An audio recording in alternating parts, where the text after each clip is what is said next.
বেলডাঙ্গায় বাবরি মসজিদ নির্মাণের জায়গায় প্রথম জুম্বা। হাজার হাজার মানুষের সঙ্গে জুম্বার নামাজ আদায় করলেন বিধায়ক হুমায়ুন কবির।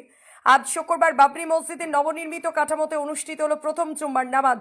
শুক্রবার সকাল থেকে এলাকার বিভিন্ন প্রান্ত থেকে মানুষজন ভিড় করতে শুরু করেন। নিরাপত্তা ব্যবস্থা জোরদার করে রেখেছিল স্থানীয় প্রশাসন।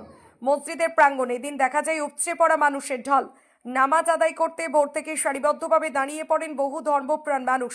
প্রশাসনের পক্ষ থেকে পানীয় জল, মেডিকেল সহায়তা ও ভিড় নিয়ন্ত্রণে বিশেষ ব্যবস্থা নেওয়া হয়। স্থানীয় বাসিন্দাদের একাংশ জানান, নতুন নির্মাণের পর প্রথম জুম্মা হয় মানুষের আগ্রহ ছিল চোখে পড়ার মতো। শান্তিপূর্ণভাবে পুরো অনুষ্ঠান সম্পন্ন হওয়ায় স্বস্তি প্রকাশ করেছে প্রশাসনও। এদিনের নামাজকে কেন্দ্র করে পুরো এলাকায় ছিল উৎসবমুখর পরিবেশ। ধর্মীয় আচার পালনের পাশাপাশি সামাজিক সম্প্রীতির বার্তা উঠে আসে মানুষের ভিড়ে। এদিন জুম্মার নামাজে বিধায়ক হুমায়ুন কবিরের উপস্থিতি সকলকে উজ্জীবিত করে তোলে।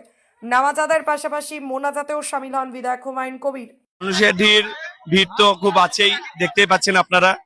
প্রায় আনুমানিক মানুষের যা ঢল দেখতে পাচ্ছি, আজকেও বেলডাঙ্গা থেকে হাবড়া থেকে শুরু করে এইদিকে পলাশী পর্যন্ত রাস্তা জ্যাম হয়ে আছে।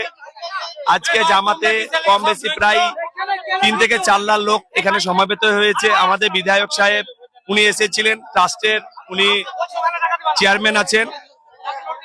আজকে মানুষের ঢল একদম সারার মতো, বিভিন্ন এলাকা থেকে লোক আসছেন, এখানে সমাবেত হচ্ছেন। আজকে জামাতের জুম্মার নামাজ আজকে আদায় করা হলো এখানে। হরনগর থেকে এসেছি ভাই। কেমন লাগছে এখানে? খুব ভালো লাগছে ভাই, যে বাবরি মসজিদের প্রতিস্থাপনের পর আজকে প্রথম জুম্মা। খুব ভালো লাগছে। প্রচুর দর্শক লোক এসেছে, আমাদের মুসলিম সমাজের বহুত লোক এসেছে। ইনশাল্লাহ এর পরবর্তীতে আরো লোক হবে। আমরা দেখছি, এসেছি এই শুক্রবার, আজকে পবিত্র শুক্রবার জুমা। আমরা অনেক কাজ কম্ব থুয়ে আমরা এই বাবরি মসজিদে ইনশাল্লাহ আমরা নামাজ পড়ছি। আমরা এসেছিলাম যে এই বাবরি মসজিদ আমাদের দেওয়া আছে অনুযায়ী ছিল, ওটা ভাঙা হয়েছে। তারপরে হুমায়ুন কবির এই বাবরি মসজিদ তৈরি করছে অনেক আনন্দ সহকারে। আমরা যে উদ্বোধনের দিন আসতে পারিনি, ইনশাল্লাহ আসবো বলেছিলাম। আল্লাহ আসাল এখানে নিয়ে এসেছে। আজকে তো শুক্রবার পবিত্র জুম্মার দিন। জি, জি। এখানে জুম্মার নামাজ আদায় করেছো? ইনশাল্লাহ করেছি। সকলে মিলে জুম্মার নামাজ আদায়